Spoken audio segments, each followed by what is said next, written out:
NBC's Sunday Night at the Movies will return following these messages. We now join the ALF press conference in progress. Yeah, you with the cheap toupee. Is there anything you'd like to ask us? Yeah, why did you guys cancel Star Trek? What do you think of pornography? I don't know. I don't even own a pornograph. Yo, Alf, are you going to pose nude? I am nude. Ah!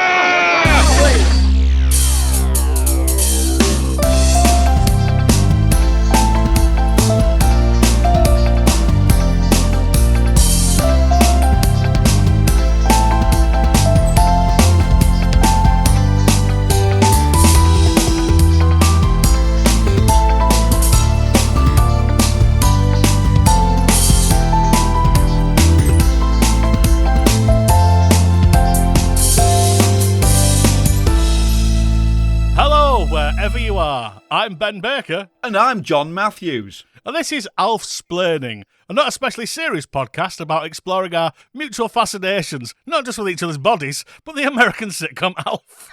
Oh, Ben. I know, it's going to be that sort of programme. Now, It is. Do you know the years that ALF ran on the station it initially ran on? You talking to me? Yeah, you. Or the listener? Or the Well, listener? but both, really. I mean, but I can only hear you. It ran from 1986 until 1990. Which is odd, because it doesn't feel like a 90s thing at all, does it? It doesn't. No. I suppose that's the thing. They say, the 90s don't start for a while, and I guess it needed ALF to end before the 90s could actually properly begin. That's a very good point, actually. I think that there might be an interstitial decade between the 80s and 90s that Alf possibly helmed himself. The ALF decade. We are mere students of the ALF decade here on ALFSplaining. That's the name. Which we've confirmed now by saying out loud that is the title of it. Because if anyone's ever made a podcast, try to come up with a title for it, yeah, you generally know how it goes. My theory, listeners, is that now we've accepted the title, it won't matter anymore because we can't do anything about it. No, it's been said. It's been expelled into the world. Like ALF was, as you say, in September 1986. Do you know when it started in the UK? Because obviously we are British, can you hear from our voices? Yeah. Oh, well, howdy, partner. Howdy. This one goes out to all the truggers out there. I'm eating the grits. I don't know when it started in the UK. It seems a vague cloud of information. It does. Well, I can tell you through actually quite a lot of research on my part. Oh, have you actually found out? I have actually found out. Oh, that's incredible. It was Saturday, the 25th of April, 1987. Oh, well, that's fantastic. Yeah, most regions had it at 5:35 between, wait for it, the Grumbleweed Show. Right. Do we need to explain what that is? Look, if the listener doesn't know what the Grumbleweeds are, I think it's best we leave it to their imagination. You know what, I absolutely agree. And they'll know the other thing, which was the A-Team. Oh, right. So, hang on. You said it was on at when? What time? Generally 5:35. Other regions had it earlier and later, depending on where it was, because that's what UK television did back then in the 80s for some reason. What time was the Grumbleweeds on then? 5:05. That is early, isn't it? Well, it is. Granada, who made it, was on like 6:30, but, you know, the rest of the country, basically, they're very light entertainment was considered an intro into ALF. Yeah, Granada considered it the pinnacle of light entertainment, but the rest of the nation thought it was a kids' show. Yeah, which is not unreasonable, except for all the jokes about knockers in it. But so yeah, ALF started on Saturday nights before they moved it around the schedules to give all the other programmes a chance. Because that was the weird thing, as if you're not from the UK, we had, for a time, you know, a good time, we'll say, lots of different parts of the country that made their own programmes and therefore made their own decisions where those programmes went. The whole thing was a real mess, but every single British person who grew up in the 80s has a lot of nostalgia for it. Yes, especially in a magazine called Lookin', which was for kids about TV, and it would have all the regions' TV programmes, and you'd look at them in wonder and awe. And they did have ALF on the front cover quite a few times, actually. Yeah. I'm saying all this, I'm saying ALFSplaining. We're not experts. For me, personally. Well, all right. I'm not an expert. We, between us, are as expert on ALF as anybody else in the world, apart from possibly ALF himself. I mean, that's not unreasonable. In fact, I'd say it's like that thing when because you've been in a pop band and I've done a load of podcasts and stuff, and people go, do you remember that thing? You go, no, because, because that's not how this... So Alf will probably remember a lot less, I think. He probably will, yeah. Yeah. I would say I've not seen most of the episodes since the early 90s, and frequently in German, because I think ITV only had access to series 1 and 2. Is that right? I think so. Sky definitely had the whole lot, and we got Sky really early on, satellite television, because basically we had a transport cafe, and someone came in and said, "All right, mate, you wanna buy a dish and receiver for £100, eh? Hey. I don't know if they said it like that, but basically we ended up in those days before you needed a subscription for every service. Just got a dish, got a box, and that was it. And Alf was on Sky a lot in those early days for sure. That's the thing, because we didn't have Sky, but I do remember watching assorted regional versions of Alf wherever he was in the schedules, is what I'm saying. So, can I just point out, it wasn't regional versions of Alf. It wasn't like when he was in Grampian, he was going, I'll eat that cat. My memory of Alf wearing a tam o'shanter and saying, Crivens, help me Bob. See you, Alf. See you, Alf, is very clear in my mind. And I don't care what anybody says. The point is... Oh, well, that's fair enough then. The point is, I will therefore have only seen live on telly at various points in the week, seasons 1 and 2. But during lockdown, I did buy a German import of the entire box set of Alf on DVD and made my way through that. And that was quite a treat, viewers.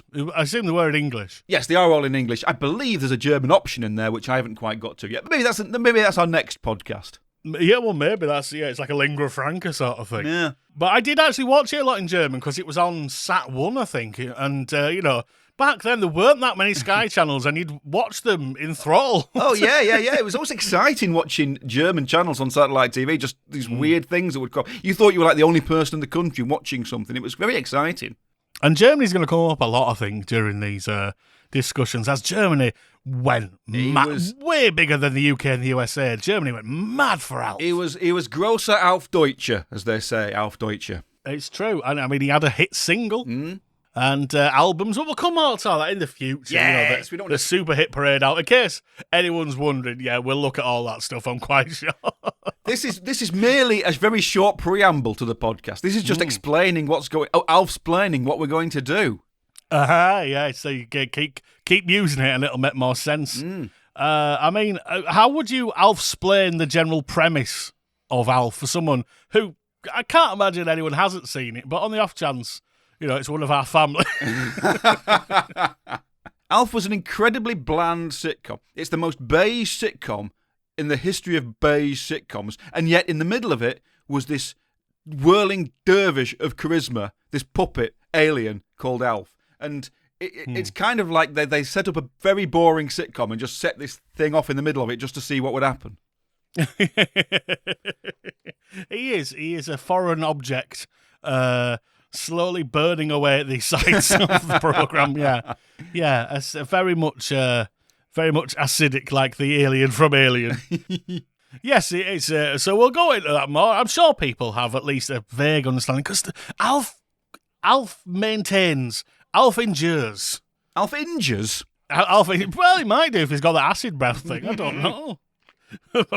Alf inures. How about that? That'll do. So before we sort of get into the shows proper, as you said, this is just a mini bit of sort of introductory stuff.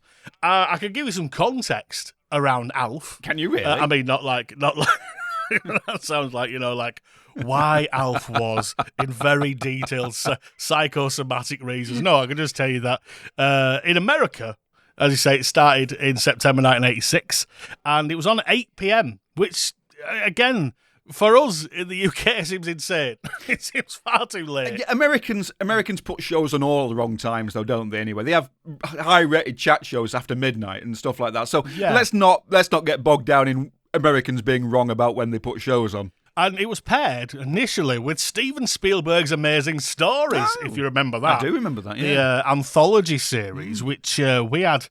It was on all over the place over here. It was like BBC One had it, but sometimes it was on at 11 a.m, sometimes 5 p.m, sometimes after 10. Yeah. You know.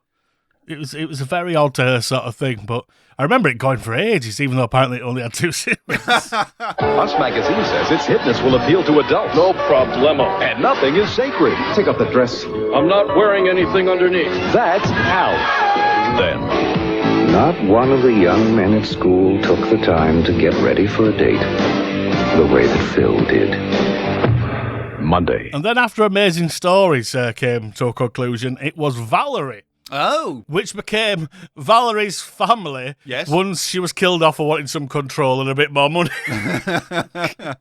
And then finally the Hogan family. Yeah. Do you remember that one? Because yes. we showed that. Yes, We had classic. that in the UK. Classic mid-afternoon BBC One fare, that wasn't it? The Hogan family. Yeah, Jason Bateman in there. Edie McClurg as the next door neighbour. Monday, the Twisted Hitster is back. Take a look at me and tell me what you see. It's Alf TV. And I'm Valerie. When Willie takes a joyride, what could possibly go wrong? Smash! Everything. Maybe I like military school. Then, Sex for Secrets. From today's headlines, a movie that reveals how KGB women penetrated America's defenses. Secrets of the Red Bedroom. Monday. Yeah, but yeah, it's basically based around Valerie Bertinelli, and then 2 series in, she's like, I want some more control of money, and they went, no, we're going to replace you with Sandy Duncan. And they did. Yeah. So she was killed off screen. Which led to some heartwarming moments, I think, in the sitcom. Some very special episodes where they remembered their dead mother. All special. I think it was one of those all special episodes, like Family Ties. 'Cause, I mean, we'll come to it. Alf does have those. Yes. What are called very special episodes in the terms of like they've got to hammer a point across about some sort of sex or drug or sexy drug. You know that summer. I mean, the famous Christmas special of Alf is one I'm very much looking forward to this podcast getting to at some point in the future. I am very much not. I think it's one of the finest hours of television you will ever witness in your entire life, listeners. Assuming you're about to commit suicide, I agree. I agree. Yeah, I think it's what Ian Curtis watched. He listened to Iggy Pop's Idiot and watched Alf's Christmas special. It's true. It's true. I tell you, Alf's rivals on the other American channels, both shown over here also. MacGyver on ABC. All right.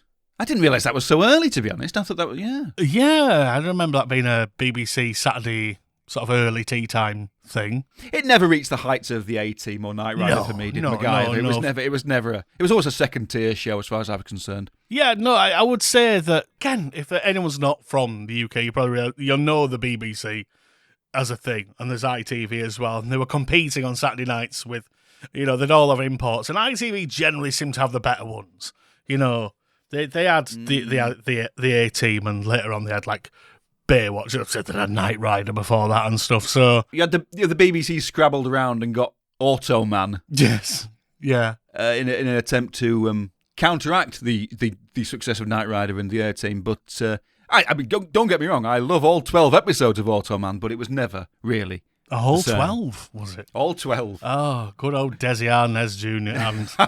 and that bloke who looks like Tron. Chuck Wagner. Chuck Wagner. And CBS had Kate and Ali, if you remember that one from Channel 4. Oh, yeah. Never watched that. I think it was when we were younger, it was very... It was like Surgical Spirit. It was very felt mature like adults. Yes. Very a sitcom for mom. They're complete opposites. Eerie, isn't it? One's a little old-fashioned. Me? Don't be silly. The other's thoroughly modern. She must be fabulous. It's an unlikely attraction, Am I the only one in this house that think this idea is crazy? but it's a fairy tale friendship. Good night, Tinkerbell. Good night, Captain Hook. On Kate and Allie. And you kind of get that. It's like, fair enough. What's the alternative to Alf? Right. 2 divorced women getting through life. What's the alternative to Alf? Now that's the way. That's the question for life, really, isn't it? Maybe that's just the podcast, just finding alternatives to Alf. Of the top 30 shows of the 1986 to 1987 season, Yes. where do you think Alf ranked? Oh, I'd suspect.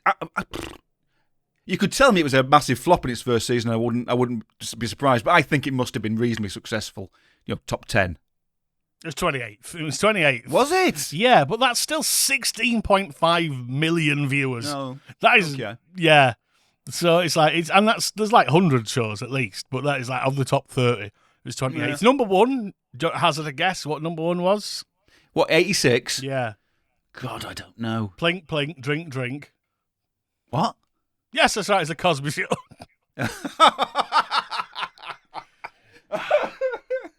Yeah. Yeah.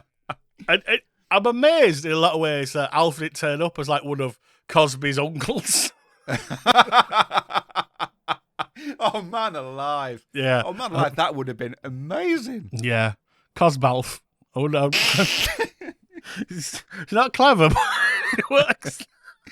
It's not clever, but yeah. He's been...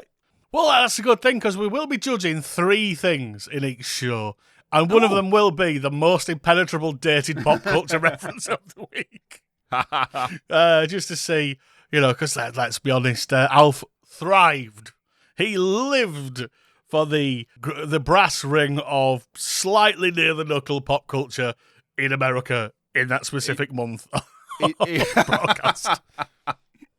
He did indeed, and he wasn't shy in showing it either. His brass ring. And you know what else we were shy showing? Yes, Top Willie. Top Willie, of course. Now we haven't explained the characters yet, so that might not make any sense to the listeners. No. They'll be in for episode 1, but that'll be the best Max Wright moment of the episode. But who that is, you'll find out. You'll have to keep listening. You have to keep listening. It's a draw on a programme which is nearly 40 years of age. So, and we'll also have the MVP of the episode, Melmac's very perfection, mate. I was trying to go That's a very funny joke in Swedish. Whatever you just said. Yeah, it's tremendous. But basically, we'll say who was the best one. Can anyone beat Alf as the best character in a show? I think there are a few possibilities, but Alf's in the Winnebago. Alf's the main one, basically, is what we're saying. Alf's the mayor, maybe. I'd watch that. Why isn't that a program? It's like a mayor, but it's Alf. The idea of putting the Muppets in any given situation is a popular trope on Twitter, formerly known as X. I don't know why it's not Alf. Alf in any given situation, any TV show would be a very funny idea. I think they're just waiting for the right format. Yeah. Maybe this will be the year of Alf. If we've anything to do about it, it will. We should probably say who we are, because we've said who we are at the start, but we are pals who met on the internet, and I don't know quite how Alf came into conversation, but he's a regular thing that I reference. On social media. It's a Twitter reference that I think you may have referenced it, and I lolled at it and replied to it, and it was completely ignored by every single other person on the entire internet sphere. We thought in 5 to 6 years we will monetize our love of Alf. Yes, hopefully. Like and subscribe. So yeah, basically that. So we're not coming to this with any agendas. Alf genders. Alf genders. Very good. Very good. Yeah. We just take in every episode as broadcast and talking about it a bit and just having a bit of a daft laugh. And that's about it, really, isn't it? We guarantee one daft laugh every episode. I don't guarantee it. I am guaranteeing that. I'm confident.